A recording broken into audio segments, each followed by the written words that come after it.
നമസ്കാരം, എല്ലാവർക്കും റെയിൻബോ വില്ലയിലേക്ക് സ്വാഗതം. ഇന്ന് നമ്മൾ ഉണ്ടാക്കാൻ പോകുന്നത് വളരെ ഹെൽത്തിയും ടേസ്റ്റിയും ആയിട്ടുള്ള ഒരു സാലഡ് റെസിപ്പിയാണ്. എസ്പെഷ്യലി ഡയറ്റ് ചെയ്യുന്നവർക്കൊക്കെ ഒരു നേരത്തെ ആഹാരമായിട്ട് ഇത് മാത്രം കഴിക്കാവുന്നതാണ്. അതുപോലെ തന്നെ കുട്ടികൾക്കും ഇത് വളരെയേറെ ഇഷ്ടപ്പെടും. അപ്പോൾ ഇതെങ്ങനെയാണ് ഉണ്ടാക്കുന്നതെന്ന് നോക്കാം.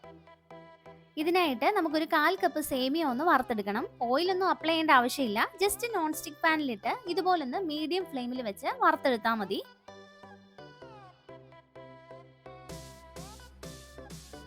സേമിയയുടെ കളറൊക്കെ മാറി ഒരു ഗോൾഡൻ ബ്രൗൺ ആകുമ്പോഴേക്കും നമുക്കിതിലേക്ക് 1 കപ്പ് വെള്ളം ഒഴിച്ച് അടച്ചു വെച്ച് മീഡിയം ഫ്ലെയിമിൽ വേവിച്ചെടുക്കാം. സേമിയ പെട്ടെന്ന് തന്നെ വെന്ത് കിട്ടും. വെള്ളം കൂടി പോയിട്ടുണ്ടെങ്കിൽ ഒന്ന് ഇളക്കി വറ്റിച്ചെടുക്കണം. ഇനി നമുക്കിതൊരു പാത്രത്തിലേക്ക് മാറ്റാം.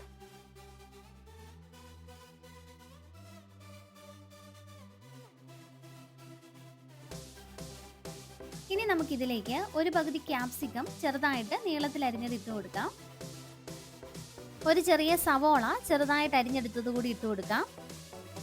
ഒരു പകുതി തക്കാളി ചെറുതായി അരിഞ്ഞെടുത്തത് കൂടി ഇട്ട് കൊടുക്കാം. ഇനി നമുക്കിതിലേക്ക് ഒരു ക്യാൻ ടൂണ കൂടെ ചേർത്ത് കൊടുക്കാം. ടൂണയിലെ ഓയിലും വെള്ളവും എല്ലാം കളഞ്ഞ് മീറ്റ് മാത്രം എടുത്താൽ മതിയാവും. ഇനി നമുക്കിതിലേക്ക് ഒരു 1/4 കപ്പ് ഗ്രേറ്റ് ചെയ്തെടുത്ത ചീസ് കൂടെ ചേർത്ത് കൊടുക്കാം. ഓപ്ഷണൽ ആണ്, ഇഷ്ടമുണ്ടെങ്കിൽ ചേർത്ത് കൊടുത്താൽ മതി. ഇനി നമുക്കിതിലേക്ക് ഒരു 1/2 ടീസ്പൂൺ കുരുമുളക് പൊടി കൂടി ഇട്ട് കൊടുക്കാം. 1 ടീസ്പൂൺ മുളക് പൊടി കൂടെ ചേർത്ത് കൊടുക്കാം.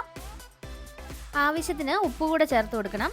ഞാൻ ഒരു 1/2 ടീസ്പൂൺ ഉപ്പിട്ട് കൊടുക്കുന്നുണ്ട്. ഇനി നമുക്കിത് നന്നായിട്ട് ഇളക്കി യോജിപ്പിച്ചെടുക്കണം.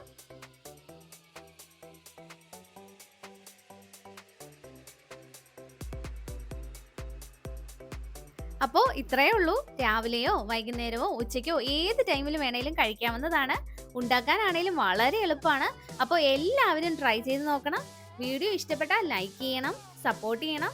Thanks for watching.